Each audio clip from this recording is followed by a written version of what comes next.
Queridos amigos, amada iglesia, los saludo con la paz del Señor. Un domingo más que estamos compartiendo el mensaje de vida eterna, el mensaje de salvación. La palabra del Señor, que es útil para enseñar, para redarguir, para instruir en justicia. En esta fecha, en muchos púlpitos se está compartiendo, honrando a las madres, cuyo amor no existe otro igual que se parezca tanto como el amor que nos da Dios, el amor de una madre. Quiero honrarlas, aunque recibí de Dios llevar este mensaje a la madre de todas las batallas que vamos a tener en breve. ¿Cuál es la preparación para recibir al amado de nuestra alma, al amado de nuestro corazón, a Jesús, que viene a recoger pronto a su iglesia? Entonces, quiero que me acompañe, si puede compartir este mensaje con amigos suyos para que puedan ser bendecidos y puedan bendecir a otros. Primer mensaje que voy a leer, primer pasaje que está en Lucas capítulo 12, 54 al 56. Jesús decía de esta manera, escuche, decía también a la multitud: cuando veáis la nube que sale del poniente y luego decís agua viene, y así sucede, y cuando sopla el viento del sur, decís hará calor, y lo hace. Y mire lo que dice Jesús: hipócritas, sabéis distinguir el aspecto del cielo y de la tierra, y no distinguís este tiempo. Y no distinguís este tiempo. Querida familia, amada iglesia, la Biblia es el manual de vida. Me encanta cuando alguien dice, es el manual de herramienta que nos ayuda a ajustar los tornillos que muchas veces están mal en el hogar, en la casa, en las personas, en nuestros hijos. Me encanta, me encanta. Entonces, por eso que es la palabra perfecta, infalible, que tenemos y podemos contar con ella para guiarnos en este mundo de oscuridad y donde muchas veces hay gente que no sabe hacia dónde ir. Es tan perfecta y completa la palabra que nos muestra, queridos amigos, los eventos que sucedieron hace 4000 años atrás. Nos muestra los hechos que van a suceder ahora, nos muestra el camino que debemos seguir, pero también nos muestra los eventos escatológicos futuros de lo que va a ocurrir en la tierra. Como les dije antes, estos eventos son uno de los pilares de la sana doctrina que profesa nuestra iglesia y muchas iglesias cristianas. Se menciona la segunda venida, el rapto, la segunda venida de Cristo, se la menciona, como lo dije anteriormente, no menos de 300 veces en el Nuevo Testamento y más de 1100 veces en el Antiguo Testamento. ¿Por qué será? Porque Dios quiso que nosotros prestemos atención a esta doctrina, que en los últimos tiempos no se ha predicado mucho. ¿Sabe por qué? Porque así como los temas del infierno, de la santidad, de guardarse una vida pura, no son muy populares en este tiempo. No son muy populares. Acompáñenme en este breve viaje escatológico que haremos para distinguir las señales de los tiempos, así como distinguimos cuándo va a llover y cuándo va a hacer calor. Entonces Jesús nos está llamando la atención y dice que no nos hagamos los distraídos, no nos hagamos los giles, pues no es difícil distinguir cuando viene una tormenta, se ven las nubes negras y lo tardío de la hora que estamos viviendo, no podemos hacernos los distraídos. ¿Qué significa la palabra escatología?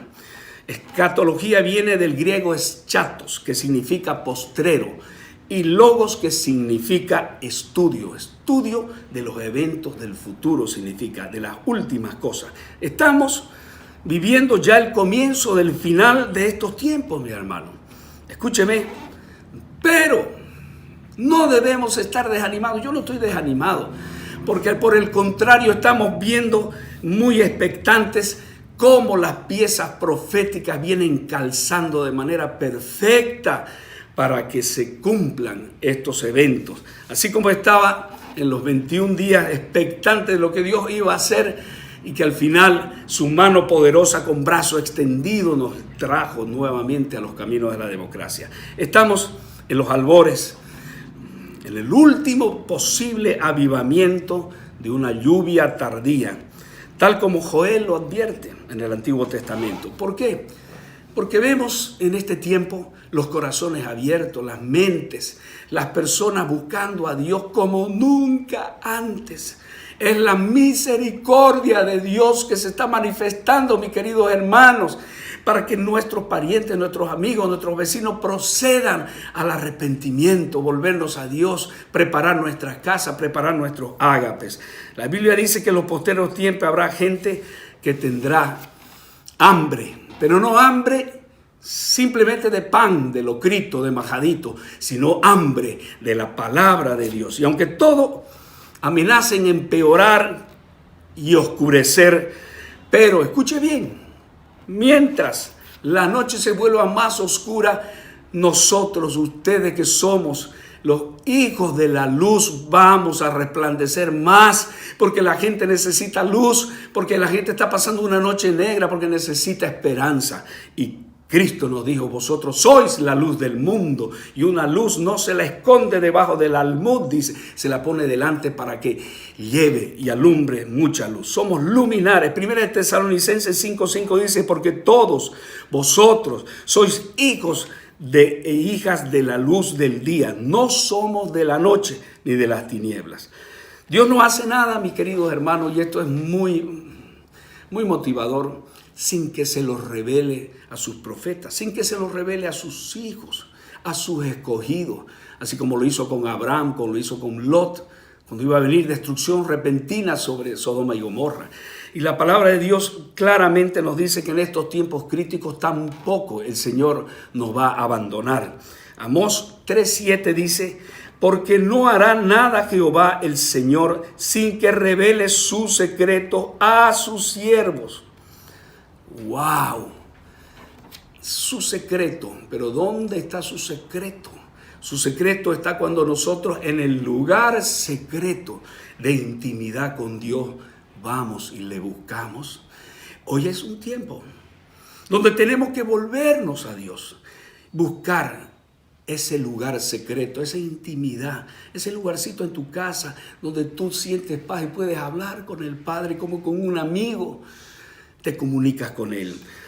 Vamos a distinguir 7 señales de este tiempo. Hay unas que se han cumplido de todas las señales, pero hay una que voy a tocarla al final, amados hermanos, que todavía no se ha cumplido, y por eso que estamos en el tiempo de volvernos hacia Él. Primera señal, una de ellas es la que dice Daniel 12:4, pero tú, Daniel, cierra las palabras y sella el libro hasta el tiempo del fin. Muchos correrán de aquí para allá y la ciencia aumentará. Estaba analizando los eventos históricos de cómo la ciencia en este tiempo, mis queridos hermanos, ha aumentado. Y en 1901 se concibió el primer automóvil por Ramson Olds. En 1903 cobró vuelo el primer avión por los hermanos White, si usted se recuerda. En 1908, mire qué rápido, se creó el modelo T de Ford. En 1936, primera computadora programable, la Z1, por Conrad Zuse. En 1967, primer trasplante al corazón por el doctor Barnard. En 1969, primer hombre a la luna, Neil Armstrong. 1996, primera clonación. En estos últimos 100 años, el mundo fue transformado por los cambios tecnológicos científicos. ¡Ojo! 100 años atrás el mundo andaba a caballo, a luz, a vela, mechero, todo era artesanal. La revolución industrial en Inglaterra cambió todo, dio un cambio fundamental en la economía en toda Europa y el mundo. Ojo, lo interesante es que pasaron 1900 años desde Cristo y más de 4000 años antes de Cristo que no habían estos cambios tan trascendentales. Pero en 1900 empezaron, el siglo pasado, amados hermanos, estos últimos 100 años, el mundo ha sido transformado por la ciencia. Yo me recuerdo, como si fuera ayer, el primer canal de televisión que llegó acá a Santa Cruz, Canal 11. jamás me voy a olvidar. Pero inmediatamente empezó a entrar ya la televisión a colores, después vino los teléfonos inteligentes, después vinieron el Wi-Fi, las redes sociales, la navegación por GPS, el Google, la era digital, la cibernética, la astronáutica, los viajes espaciales que ahora ya cuestan $180,000. Estamos viviendo lo que dice esta profecía de Daniel. En los postreros tiempos la ciencia aumentará. Pero tú, le dice a Daniel, cierra las palabras y sella el libro hasta el tiempo del fin. Segunda señal. Cuando la higuera reverdezca es para que en esta época, ¿qué es la higuera? La higuera es Israel, simboliza a Israel. Y no olvidemos que Israel, entre otras cosas, es el reloj de Dios que nos marca los tiempos de estos eventos que van a ocurrir. La higuera no solo reverdeció ahora, sino ha dado fruto. Usted vaya a Israel y usted va a ver campos inmensos que eran desiertos convertidos en plantíos de naranjas, de flores, de frutos de todo tipo. Es algo extraordinario. La higuera reverdeció. Y mire lo que dice cuando da esta profecía en Mateo 24, 32 al 35. De la higuera, aprended la parábola, dice. Cuando ya su rama está tierna y brotan las hojas, sabéis que el verano está cerca. Así también vosotros, cuando veáis todas estas cosas, conoced que está cerca a las puertas. De cierto os digo que no pasará esta generación hasta que todo esto acontezca. Jesús dijo, no pasará esta generación hasta que todo esto acontezca. ¿Qué generación? Viene la pregunta. Es esta, es la nuestra, es la tuya. Es lo que está pasando. Amados, estamos distinguiendo entonces las señales de los tiempos que son para esta época. Dios mismo nos está diciendo que este mismo Jesús que ya vino, vendrá otra vez. Entonces, el futuro está aquí ahora. Lo que soñamos antes, ya lo estamos viviendo. Tercera señal. Y aquí note el trasfondo, porque esta profecía también se dio en los tiempos de Jesús. La he incluido porque quiero que usted distinga de que cómo se cumple una tras otra este tipo de profecías que Jesús viene haciendo. Note el trasfondo de la profecía que hoy vamos a leer, pero primero quiero leer Mateo 24, 1 al 4, que dice, cuando Jesús salió del templo y se iba, se acercaron sus discípulos para mostrarle los edificios del templo. Este pasaje dice que Jesús se iba y los discípulos lo abordaron para mostrarle los edificios del templo. ¿Por qué quería mostrárselo? Pero si Jesús, ¿acaso no lo conocía? Claro que lo conocía. ¿Cómo cree que Jesús no los había visto antes? Claro que los conocía. Jesús había profetizado inclusive que el templo sería destruido totalmente y que no quedaría piedra sobre piedra. Los discípulos de Jesús parecían estar escépticos. Entonces, pues, le parecía imposible de que esta profecía se dé. Es como si le estuvieran diciendo, Señor, mira, estas piedras que son del tamaño casi de una iglesia pequeña cada una y están unidas, ¿cómo van a ser destruidas y separadas una de la otra? ¿No será que en tu profecía hay un error? Sabemos que el templo, amados hermanos, era el centro de la vida judía. Era el centro espiritual, era el centro social. Toda la esperanza estaban basadas en el templo. Era impensable su destrucción. Pero por causa del pecado, que el pecado, así como en el pueblo de Israel, tuvo consecuencias devastadoras, lo tendrá para nosotros si es que no nos arrepentimos. Amados, los romanos vendrían a destruir Jerusalén. En Lucas 21:20 Jesús mostró cómo sería este cuadro. ¿Cómo sería este cuadro? Y lo anunció y dijo así en Lucas 21:20. Pero cuando vieres a Jerusalén rodeada de ejércitos, sabed entonces que su destrucción ha llegado. Fue así que 40 años después los ejércitos romanos dirigidos, mandados por Tito Flavio, el emperador Tito Flavio, y rodearon la ciudad con muchos ejércitos y sucedió tal como Jesús lo había profetizado. Y ojo, más tarde los saqueadores vinieron y con implementos de hierro muy poderosos empezaron a desunir cada piedra para sacar el oro que se había derretido, porque fue quemado también. Entonces, literalmente se cumplió esta profecía, que piedra sobre piedra no quedará. Esta es una de las primeras profecías cumplidas, donde literalmente sucedió. Se cumple al pie de la letra la profecía que Jesús dice, ¿no? Eso, ¿qué es lo que nos debe enseñar en esta oportunidad, mis queridos hermanos?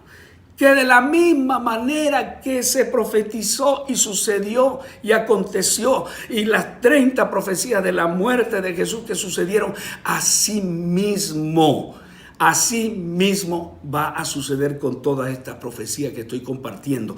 El que tenga oído, oiga lo que la palabra dice al siervo de Dios, a usted que tiene un corazón de carne, no de piedra, y que escucha, que siente que estas palabras vienen de Jesús, vienen de Dios. Cuarta señal. Jesús dice que la primera marca del final de los tiempos será la proliferación de falsos cristos. Mateo 24, del 4 al 5 dice, respondiendo Jesús les dijo, mirad que nadie os engañe, porque vendrán muchos en mi nombre diciendo, yo soy el Cristo, y a muchos engañarán. Mucha gente será engañada, de hecho, ha sido engañada. Pero Primera de Juan nos advierte para que no caigamos en eso. Primera de Juan 4, 1, 3 dice, porque muchos falsos profetas han salido por el mundo.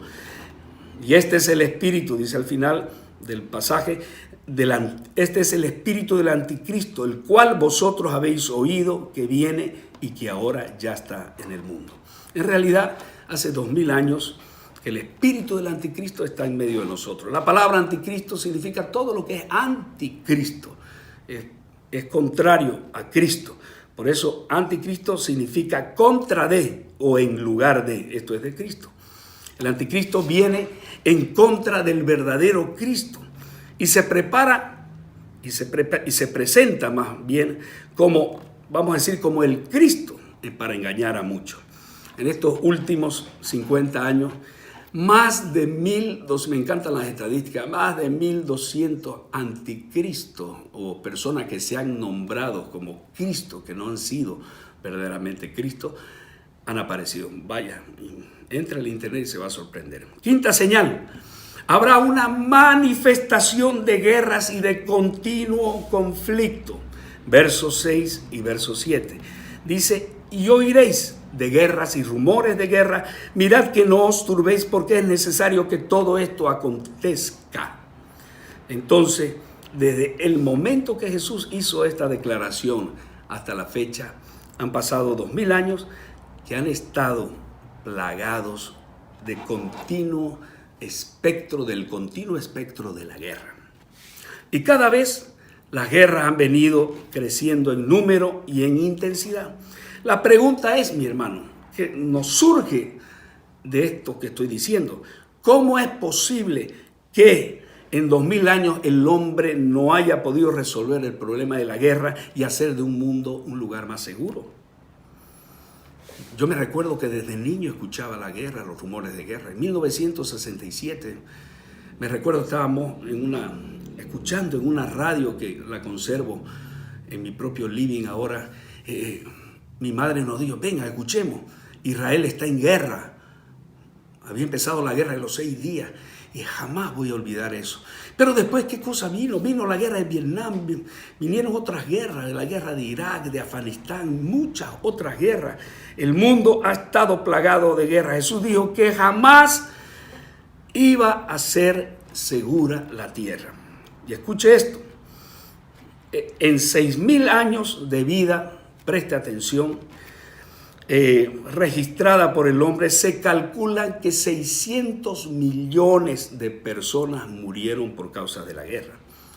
Pero lo aterrador de esto, mis hermanos, es que la mitad, o sea, 300 millones de personas han muerto solo en 1900. Esta generación, dice, una vez pasen estas cosas, el Señor dice que viene. Prestad atención. ¿Entendió? Entonces la mitad de los que han muerto, 6.000 años, han muerto desde 1900.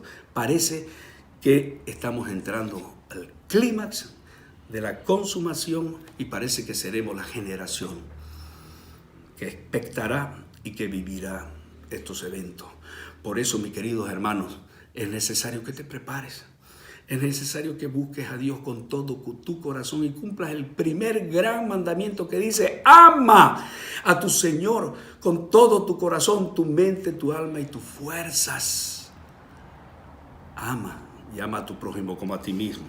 Esta generación, la generación en la cual estamos viviendo, ha visto más guerra que ninguna generación. El terrorismo, el secuestro, asesinato, guerra, persecución. Y un detalle importante, hermano, todo se centra en Jerusalén, en Israel. ¿Por qué será?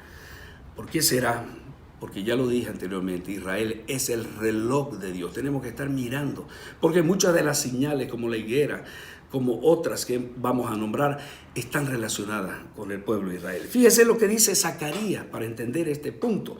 12, del 2 al 3, dice: he aquí, yo pongo a Jerusalén por copa que hará temblar a todos los pueblos de alrededor de Judá. ¿Acaso no estaba en guerra contra 5 países al mismo tiempo y ha ganado esas guerras? Mire cómo se cumplen las profecías. Y aquel día yo pondré a Jerusalén por piedra pesada, y a todos los pueblos, los que se la cargaren serán despedazados. Bien que todas las naciones de la tierra se juntarán contra ella. Se juntarán contra ella, pero no podrán.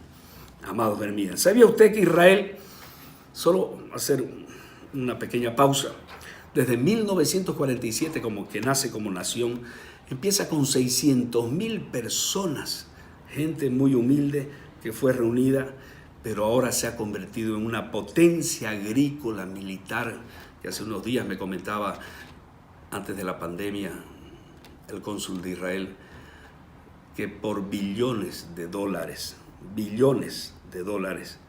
acaba de vender a una multinacional que va a producir autos inteligentes. Está cobrando, está ganando. Israel es una potencia en todos los aspectos. Amados hermanos, segunda parte de la quinta señal que estamos hablando. Mateo 24:7 dice, porque se levantarán nación contra nación, reino contra reino, y habrán, escuche, pestes, hambre, terremotos en diferentes lugares, y todo esto será principio de dolores. Nación contra nación, ya lo hemos visto en la Primera, Segunda Guerra Mundial, la guerra de Corea, la guerra de Siria, de Israel, etcétera, etcétera. Habrá pestes y habrá hambre, terremotos, y esto será principio de dolores. Hemos visto la peste negra, la peste bubónica, que en 1400 mató a la mitad de la población en Europa y a 100 millones de personas en todo el mundo. Hoy el coronavirus está haciendo no menos estragos, hermano. No sabemos hasta cuándo va a durar, pero sabemos que esto forma parte de estas pestes, hambres y terremotos. El famoso filántropo Bill Gates, que anunció, que pronosticó la llegada del coronavirus, acaba de decir que aparecerá otro virus mucho peor, que exterminará el 30% de la población. ¿Será que no nos tenemos que preparar? Yo tengo una, vamos a decir, una señal de interrogación ante este personaje, pero es importante que nosotros vamos y nos preparemos. Terremotos en diferentes lugares, los tenemos más seguidos que nunca antes en la historia. Hambres, Jesús mirando a través del tiempo dice que habrá hambre. ¿Cómo puede ser? El hombre con abundante habilidad agrícola y genética ya debería haber resuelto el problema del hambre, pero igual dice que va a haber hambre. Primero, ¿por qué? Por la falla de la agricultura misma. Segundo, por el embudo, que significa la distribución de los alimentos. Vivimos en el planeta Tierra, que ha consumido casi de inmediato todo lo que produce. Ahora todo lo que produce lo está consumiendo. Ya no tenemos graneros bien abastecidos. como antes. Amados hermanos, un conocido biólogo, lo recogí, y sociólogo, citó textualmente y dijo esto, que tenemos que prestar atención también. El planeta Tierra ya no es una sociedad sostenible.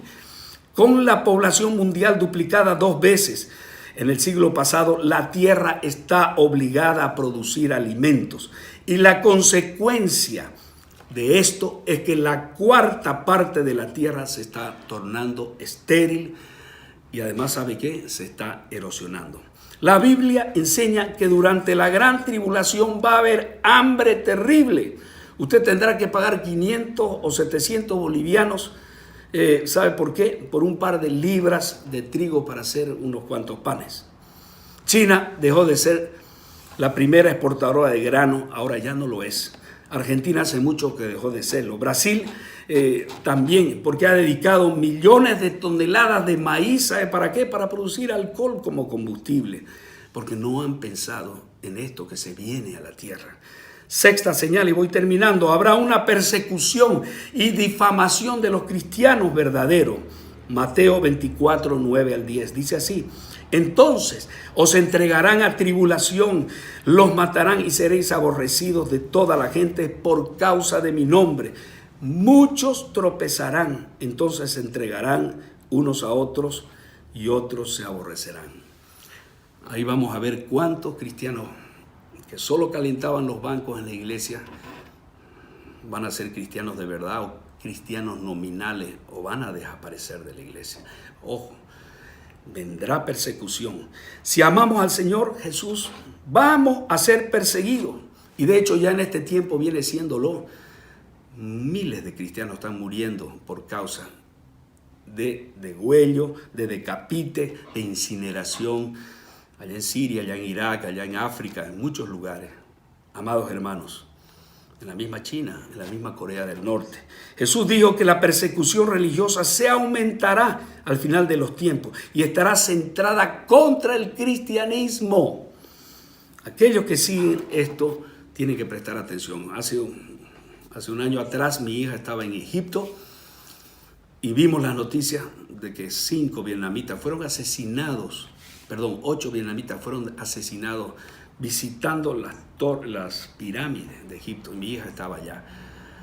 Yo casi me muero porque vi una noticia de que más posteriormente salió de que 16 cristianos fueron asesinados allá en Egipto. Mi hija estaba allá y Dios la protegió, la guardó. Gracias a Dios, esta era una noticia que era un poquito de antes, entonces, pero nos causó un pánico terrible, porque Egipto ya hay solamente un 3, 4, hasta 5% de cristianos coptos. Los demás son musulmanes y hay una persecución terrible. Ojo, ¿sabía usted que hay más cristianos que han muerto por su fe en el siglo pasado que en todos los demás siglos desde que Cristo murió en la cruz? Se estima que más cristianos fueron torturados y asesinados en 12 meses en la Segunda Guerra Mundial que murieron bajo el Imperio Romano. ¿Se da cuenta? Más de 50 millones de cristianos fueron masacrados en Rusia y en otros países comunistas porque mencionaban el nombre de Cristo. La abuela, los bisabuelos de mi yerno Daniel murieron de hambre allá en Ucrania en el genocidio de Holodomor, que se llamó. Fue terrible. La sociedad comunista cometió muchos terribles asesinatos y destrucción. Séptima y última señal, con esto termino. Y será predicado el evangelio del reino en todo el mundo para testimonio de todas las naciones, y entonces vendrá el fin. Queridos hermanos, esta es la única, creo yo, señal que falta por cumplirse. La Biblia es el libro más vendido de toda la historia y es el libro más traducido a diferentes idiomas. Y qué importante saber esto, porque en el año 2000 ya 2.654 idiomas fueron fueron traducidos la Biblia fue traducida a ellos, según Vicenzo Plagia, presidente de la Federación Bíblica. Según el Instituto Global Wycliffe, de 7.700 millones de la población mundial, solo faltan 98 millones. Escuche, de 7.700 millones de personas, solo faltan 98 millones de personas y unas 1.919 lenguas. Pero, hay un pero, que tenemos que prestar atención. La profecía no dice que todas las personas serán predicadas, dice las naciones. Entonces, y sobrevendrá el fin. Amigo, hermano, es impresionante ver, lo veo en el teléfono de mi yerno Daniel, que es misionero, y él está al tanto de estos temas. Entonces, cada día va aumentando, pero va cambiando los números, las cifras de las traducciones de la Biblia en diferentes idiomas y dialectos. Como dice Jesús, hipócritas, sabéis distinguir el aspecto del cielo. Ojo, me vuelvo al primer versículo que leí del cielo y de la tierra. ¿Y cómo no distinguís este tiempo? Amados hermanos, muchos creyentes hasta antes de la pandemia éramos burla de muchos. Pero esta persecución de los últimos días se volverá al rojo vivo. Entonces tenemos que estar preparados. ¿Cuál es mi apelo para terminar? ¿Cómo está tu vida?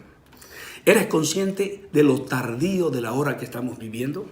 ¿Tienes certeza de tener a Jesús en tu corazón? ¿Entiendes que lo que Él está buscando es llevarnos a un refugio seguro, teniendo intimidad con Él, viviendo estos días buscándolo en secreto? Dios te está esperando con los brazos abiertos, pero estás demasiado ocupado, estamos demasiado ocupados en verla. ¿Cuántos murieron hoy? ¿Cuántos han sido salvados? Dios está buscando tu corazón, tu atención, como María, no como Marta, que está haciendo cosas, que estuvo haciendo cosas y cosas. La mejor parte se la llevó María. ¿Eres una María? Si no lo eres, tienes que convertirte en una María en estos tiempos. Una María, no me refiero al sexo, me refiero a la actitud que tuvo María de buscar a Jesús y de contemplar la belleza, la hermosura de su rostro y escuchar sus palabras y ser edificado y crecer y entrar en eso que yo llamo el refugio seguro. Conclusión, hoy es tiempo de ponernos a cuentas con Dios. Solo Jesús es un refugio seguro. Debemos iniciar el proceso de vivir en santidad, ponernos a cuenta con tu cónyuge, con tu hijo, con tu familia, compartir a Jesús a tiempo, afuera de tiempo. El tiempo y los tiempos son malos, amados hermanos, pero Dios va a avisar a los que son escogidos, a los que están en su lugar secreto, buscándole con todo su corazón. Uno de mis consueros me contaba, la última vez que estuve con él allá en Brasil, que tuvo un sueño que vio la ciudad de San Pablo totalmente destruida, totalmente arrasada, y que Jesús estaba viniendo a recoger a su gente. Él preparó, llamó a toda su familia, así me lo dijo, para que estén listos para este evento extraordinario que parece ciencia ficción, pero que en la realidad va a acontecer, aunque digan los extraterrestres vinieron y se lo llevaron, que seguramente esas van a ser las noticias. Amados hermanos, un pastor ungido casado con una prima hermana mía se soñó hace unos días que sus hermanos se quedaban, estaba angustiado porque no atendieron, no escucharon atentamente la voz de Dios. Una hija espiritual mía, y con esto termino, se soñó que había tocado las trompetas y que Jesús había venido a recoger a la iglesia y que todos estaban subiendo arriba. Amados hermanos, pero aunque no suceda esto hoy, esta noche, aunque no suceda mañana, deberíamos estar preparados, preparar nuestro corazón, no solo porque puedan acontecer esto, no por miedo, sino por amor. ¿Por amor a qué? Por amor a vivir una vida reposada, apartada en Cristo Jesús, una vida de paz, una vida de gozo, una vida de alegría. Dice el ladrón. ¿Quién es el ladrón? Es el diablo. Vino a matar, hurtar y destruir. ¿Qué cosa? A matar nuestra salud, a destruir ¿qué cosa? Nuestro relacionamiento, esposo y esposa, hijos. Y a hurtar ¿qué cosa? Nuestros recursos. Como tal ha ocurrido y está ocurriendo en muchos hogares en este tiempo de pandemia y de coronavirus. Amados hermanos, es tiempo de rendirnos a sus pies. No habrá nada más dulce, nada más perfecto que estar en sus brazos, en ese refugio seguro. Quiero orar por ti. Padre, gracias por este mensaje que sé que viene de parte de ti, Señor, para mucha gente. Prepara la buena tierra para que caiga la semilla, Señor, en buena tierra, Señor, y dé fruto al 30, al 60, al 100 por uno. Y muchos sean alcanzados, porque los campos están blancos y la cosecha está lista, Señor. Tú estás viniendo a la cosecha. Estamos viviendo el último avivamiento y quiero, Padre, que cada uno que me escucha, Señor, proceda al arrepentimiento, a volverse a ti. Me gustaría que hagas esta oración. Si tú no tienes la certeza de tener a Jesús en tu corazón, di conmigo: Señor Jesús, creo en ti. En esta noche te abro las puertas de mi corazón y te recibo como mi Señor y mi Salvador. Escribe mi nombre en el libro de la vida allá en el cielo y tenme en cuenta hasta tus escogidos. Amén y amén. Comparte con otros este mensaje que puede ser de gran utilidad. Puede ser la última mano de salvación. Tal vez. No lo sabemos. El día ni la hora no lo sabemos cuándo va a venir. Pero debemos estar preparados. Como las 5 vírgenes prudentes que estaban con sus lámparas llenas de aceite. Quiere decir con el Espíritu Santo. Llenos del Espíritu Santo por caminar con Dios. Por estar en intimidad con Dios en el lugar secreto. Que Dios te bendiga.